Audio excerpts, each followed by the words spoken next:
Selamat datang di mata kuliah riset pemasaran dengan kode mata kuliah VPI3A3.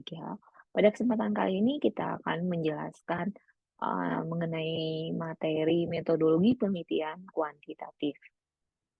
Perkenalkan, nama saya Widya Sastika. Saya adalah salah satu dosen program studi D3 Manajemen Pemasaran, Fakultas Ilmu Terapan Universitas Telkom, yang merupakan salah satu pengampu dari mata kuliah riset pemasaran. Oke, ini adalah struktur laporan proyek akhir yang akan dikerjakan oleh kalian, yaitu bab 1 pendahuluan, bab 2 tinjauan pustaka, bab 3 metodologi penelitian, bab 4 hasil dan pembahasan, serta bab 5 kesimpulan dan saran. Di sini, di bab 3, kita ada 3.8 atau ada 8 yang akan kita paparkan, yaitu dari 3.1, yaitu pendekatan penelitian, 3.2 jenis penelitian, 3.3 variabel operasional, 3.4 tahapan penelitian, 3.5 populasi dan sampel, 3.6 pengumpulan data, 3.7 keabsahan data, dan 3.8 teknik analisis data. Oke, 3.1 yaitu pendekatan penelitian, di mana pada materi kali ini adalah metodologi penelitian kuantitatif. Nah, berarti 3.1-nya adalah mengenai pendekatan penelitian kuantitatif. Pendekatan penelitian kuantitatif adalah penelitian untuk meneliti pada populasi dan sampel tertentu. Teknik pengumpulan sampel umumnya dilakukan secara random. Pengumpulan data menggunakan instrumen penelitian. Analisis biasanya menggunakan statistik dengan tujuan menguji hipotesis. Biasanya bersifat konkret, teramati, terukur, dan bersifat sebab akibat. Penelitian kuantitatif adalah sebuah penelitian yang spesifik, rinci, jelas, dan menunjukkan hubungan antara variabel. Di sana juga kita akan menguji teori, kemudian ada nilai prediktif.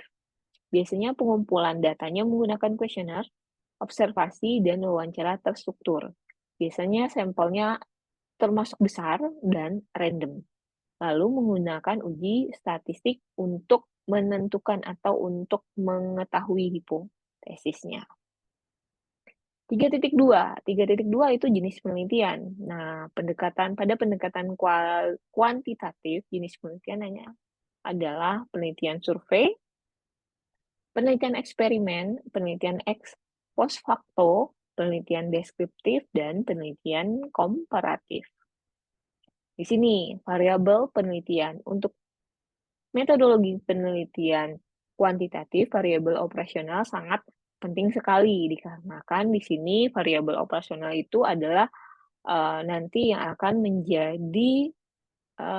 menjadi alat untuk mengumpulkan datanya. Yaitu. Variabel penelitian pada dasarnya adalah sesuatu hal yang berbentuk apa saja yang ditetapkan oleh peneliti untuk dipelajari sehingga diperoleh informasi tentang hal tersebut, kemudian ditarik kesimpulannya.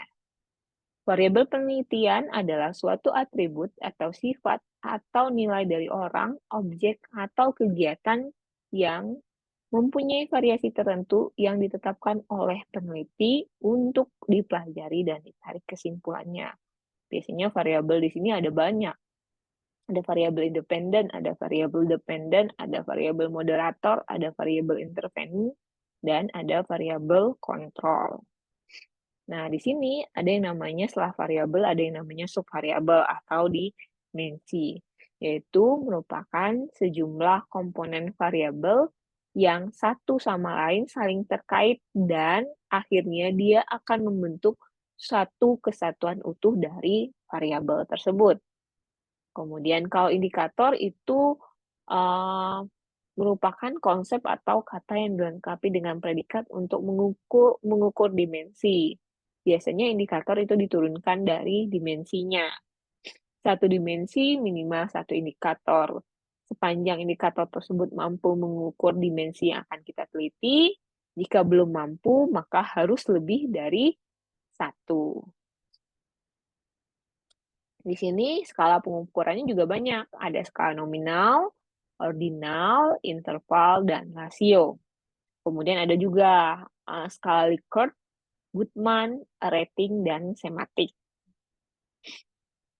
Kemudian, nah ini adalah salah satu contoh variabel operasional, di mana misalnya di sini variabelnya adalah e-service quality, kemudian di sini ada dimensi atau subvariabel yang dipecah kembali menjadi sekitar 7 dimensi. Dari satu dimensi nanti akan dipecah kembali dari menjadi beberapa indikator, sehingga dari indikator ini akan mengukur dimensi, dari dimensi ini nanti akan mengukur variabel.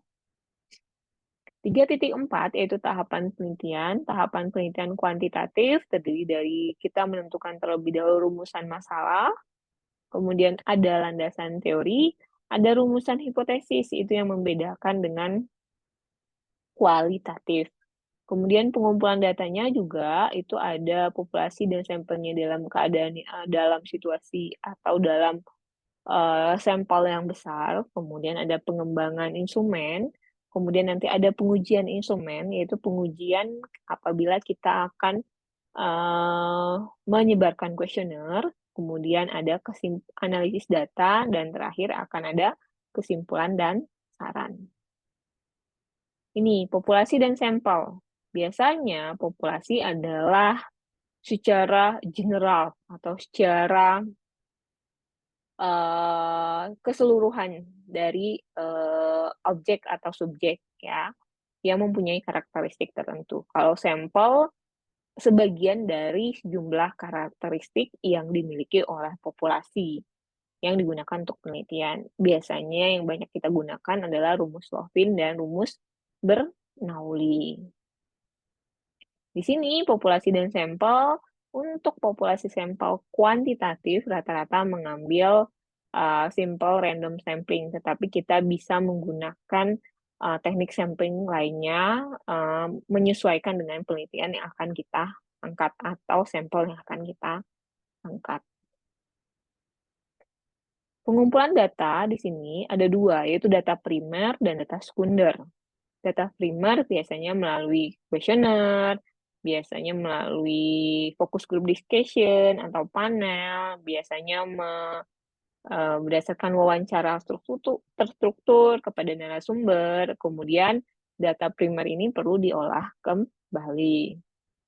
Kemudian ada juga data sekunder. Data sekunder itu dapatnya dari majalah, misalnya dari laporan keuangan, dari publikasi, artikel-artikel lainnya. Teknik pengumpulan data untuk kuantitatif. Nah, untuk kuantitatif ada kuesioner.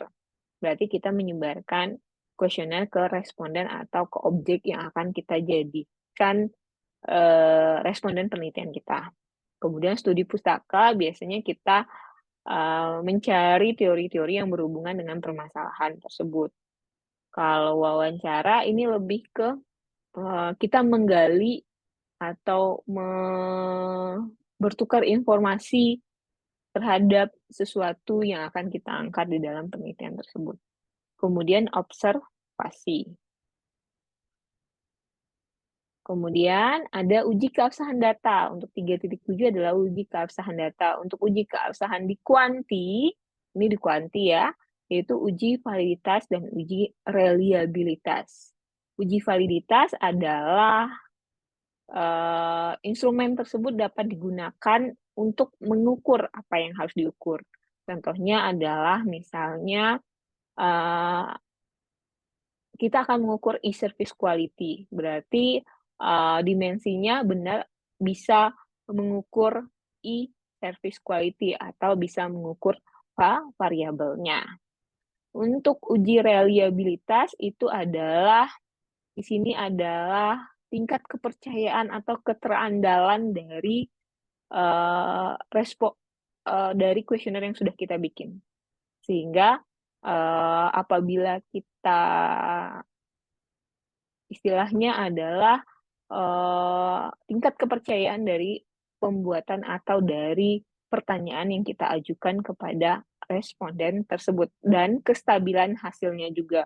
Jadi apabila responden tersebut kita ukur atau kita beri pertanyaan pada saat ini, nanti kita beri pertanyaan, di kemudian hari, hasilnya akan sama. Di sini analisis kuantitatif itu sangat banyak, bisa kalian pilih salah satunya. Bisa analisis deskriptif atau garis kontinu, bisa analisis matrik IPA atau important performance analysis, bisa analisis regresi linear sederhana, regresi linear berganda, bisa analisis faktor, analisis uji beda, analisis tren, analisis efektivitas iklan, analisis PET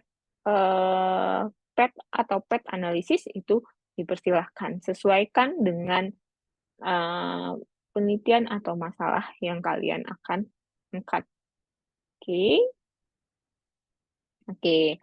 Terima kasih atas kesempatannya pada hari ini. Materi untuk metodologi penelitian kuantitatif selesai sampai di sini. Terima kasih. Semoga kita bertemu kembali di lain kesempatan. Terima kasih.